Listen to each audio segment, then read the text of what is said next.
It's Danielle here from DKW Styling, and today we have a serious matter we'd like to discuss. It's the do's and don'ts of caring for your natural beaded. Why are you guys laughing? Because Val's in the back. No, she's mimicking mine. Today we want to share with you guys some of the do's and don'ts of taking care of your natural beaded row hair extensions, and really some life-saving hair tips. So join us and we're going to share do's and don'ts.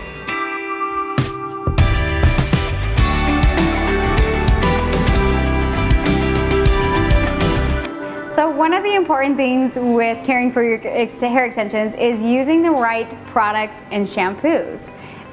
You always want to use a sulfate-free shampoo. So not the hand soap? Val, not the hand soap. Here at my salon here at DKW Styling, we use Unite. It's a really good sulfate-free shampoo, which is also great for hair extensions. Come on, Val. Okay, I got it. Jeez. Second tip is how to actually wash your hair. A lot of people, I am always surprised with how they wash it.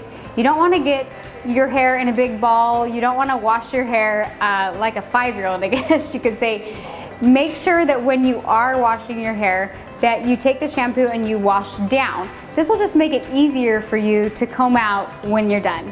So I know this seems like an obvious thing to most people, but how you brush your extensions is also very important. One of the things that you don't want to do when brushing your extensions is start at the top while trying to work your way down. It's definitely going to pull on your real hair as well as the extension hair.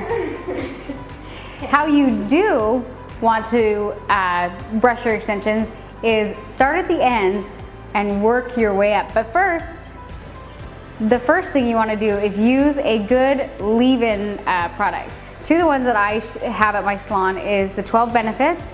This is a really good detangle spray for extensions, or the Unite 7 Seconds is a really good. Both are very lightweight, so you want to start by prepping the hair before you brush it.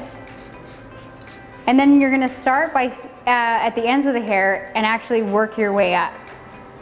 This will create less pull on your extensions, as well as just be better on your real hair. Don't brush your hair, again, like a 5-year-old. I find my little girl at home is always trying to start here and work your way down. Or don't brush your hair like a husband. My husband always, I have to teach him brushing 101. It's really important to start from the ends and just kind of gently work your way up to get rid of some of the tangles. Even down to how you blow dry your extensions is very important. I always tell my clients one of the things you do not want to do is start to round brush the hair when it's too wet. This will actually just cause a lot of pulling on the extension hair as well as your real hair, and with fine hair I find that it actually creates a little bit of breakage. Now what you do want to do when it comes to the blow dry is oftentimes I tell my clients if they have time to air dry it a little bit or do what I call a rough dry. A rough dry is basically just using your hands and working your way through the hair without actually pulling too much with the round brush. When you get it about 90 to 95% dry, then you want to take in your round brush and actually smooth the extensions. If you take the time to smooth your extensions a little bit after they are dry, this will actually create the extensions to tangle less and just give it an overall smoother look for your hair extensions. And whether you want to wear it straight or curly, it will just cause a lot less tangling in the hair extensions if you smooth it with the round brush, but wait until it's about 90 to 94% dry. So a lot of times, if you're an extension wearer, you wear natural beaded rows, a lot of people will ask, Danielle, how do you do your curls? One thing not to do when curling the hair is just go straight into curling it. You never want to just curl it, because oftentimes what will happen is it'll actually, I don't know if you've ever had your extensions do what I call crawling extensions. Your extensions may end up looking like this, because if you curl and you don't smooth first, it can actually cause the extension hair to tangle. The one thing that you do want to do when curling your hair is run it through a few passes over the extension hair with your curling iron. This will create less tangling. I never have my extensions tangle, and I haven't really brushed it all day, and they seem to stay smooth, so I'm always confused when clients come to me and they are experiencing a little bit of tangling, and I always recommend to run a few passes over with their curling iron, and this tends to help get less tangles and overall give you a smoother finish on your curl that day.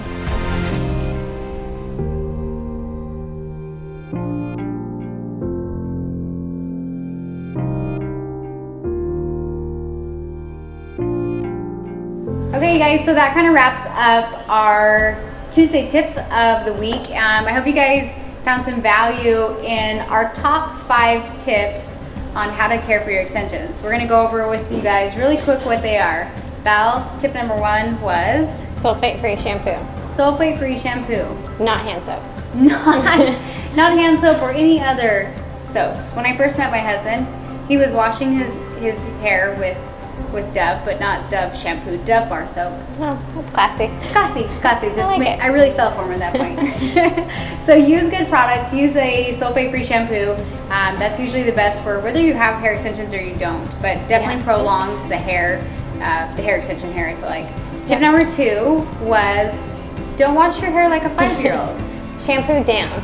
That's all you need to do is none of this, shampoo down. Yeah. And then you're in the safe zone. It's gonna help your brushing out a lot easier. So tip number 3 was don't brush your hair. Oh, yeah. From the top, how to brush it out and using. I am always surprised like how many people don't know that. Honestly, I know. I'm gonna go back to my husband, but he was brushing my cute little 5-year-old's hair, and I'm watching her, and she's like, "Ow, Dad," and I'm like, "Oh, you started the ends and worked your way up." He's like, "You do?" But even girl clients, yes, they girl were clients. like, "Oh, that's a good idea." I'm like, yeah, it's less painful and it's gentle on the hair. With extensions, it's kind of a big deal. Otherwise, you would be pulling on the extensions too much. Tip number 4.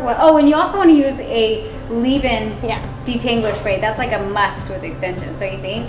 Oh yeah. Just a few sprays. Don't go crazy. You don't want it too heavy, but a few sprays to help comb it out. Because it's so much more hair than what you're used to. Exactly. So you definitely need that extra help. A little extra boost to help comb out your extensions. Tip number 4 was rough dry. It's super important to rough dry. What you don't want to do was, like Val was so nicely. You don't want to start with the round brush when the hair's soaking wet. No. You need to rough dry the first like 80 to 90%. For sure. And round brush at the end. I think you should do this even if you don't wear extensions. Oh, for sure. But especially if you do wear extensions, because I think people are a little bit more aggressive with the extensions because they're thinking, oh, it's not my hair, but it is attached to your real hair. Yeah, be gentle. So be nice to your hair. So that was tip number 4. Tip number 5, which I noticed a huge difference, and I don't think a lot of people do this. Whether you're wearing your hair straight or curly, it's important to kind of smooth it, whether it's with the round brush or like Val was doing on our video, is run over your curls or your sections of hair a couple passes. Yeah. Meaning over a few times. Yeah, with the curling iron, smooth it, and then curl it. I can promise you if you do that, it will create your extensions. It'll make your extensions a lot less tangly and just smoother and lay a little bit better. So yeah, especially because the extension hair expands after a few washes, you know, so it gets a little bit of a fuzzy texture, which I love, but just to like smooth it and blend it with your hair. I think a lot of people don't know that, don't you think? Like if they came to DKW Styling, they would know. We would let you know that. We send you home with an at-home care sheet, just so that you don't have any questions. But no, I think it's important to educate your clients, even on the simplest things, because I'm always surprised with how many people don't understand, and I definitely think as a professional and as a stylist, it's our responsibility to do so. And if we forget to mention something, that's why we send them home with a cute little nifty paper. So anyways, you guys, that's our show for today. Hopefully those tips helped, and stay tuned every week for Tuesday tips. Don't forget to click on the link below this. It's going to take you directly to my blog. I offer monthly classes on the hair extension method I created, and I also am accepting new clients here at my salon here with my team. So don't be shy, reach out to us. We'd love to have you in the salon, whether you're a student or a stylist. Don't be shy and reach out to us. So, all right, see you guys. Thanks. We'll see you next week. Okay, you guys, so you've seen a little bit of the process. Now come experience the process. All you need to do is click the link below. That's going to take you directly to my blog, where you can go to my contact page and reach out to me. Whether you're a curious student or you're just another girl that loves hair, either way, don't be shy. Make sure to click on the link below.